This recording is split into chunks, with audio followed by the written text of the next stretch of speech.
ఇది నేను పుట్టిన సెకండ్ డే. నాకు ఫోటోషూట్ చేయించారు మా తాత. ఆటకి కూత ఇంటికి తాత ముఖ్యం అన్నట్టు ఇంట్లో పెద్దవాళ్ళుంటే ఆకలే వేరు. ఏ ప్రాబ్లం వచ్చినా చూసుకుంటారు అని గుండెల మీద చేయి వేసుకుని హాయిగా నిద్రపోవచ్చు. మా ఇంట్లో అయితే మా డాడీ నేను పుట్టాక కూడా మా తాత ముందు ఇంకా చిన్న పిల్లాడిలానే చేస్తాడు. మా మమ్మీ ఎప్పుడైనా సందర్భం వస్తే ఒక డైలాగ్ కొడుతూనే ఉంటది. నువ్వు ఒక తండ్రికి కొడుకువి మాత్రమే కాదు, ఒక కొడుకుకి తండ్రివి కూడా అని. అలా మా తాత ఎప్పుడు మా డాడీని గారాబం చేస్తూనే ఉంటారు. మా డాడీ ఆయన సలహాలు లేకుండా ఏ పని చేయడు. ఇక నా విషయానికి వస్తే నాతో ఉంటే చిన్నపిల్లాడు అయిపోతారు. చూసారా, ఇక్కడ నాతో నా బుల్లెట్ బండి ఎక్కారు. అలాగే చదివిస్తారు, గేమ్స్ ఆడిస్తారు, ఇలా నాతో ఆసనాలు సాహసాలు కూడా చేయిస్తారు.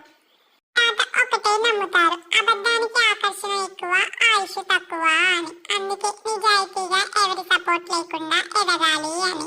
మన కాళ్ళ మీద మనం నిలబడాలి, ఎదుటి వారి మీద డిపెండ్ అవ్వద్దు అన్నదే మా తాత పాలసీ.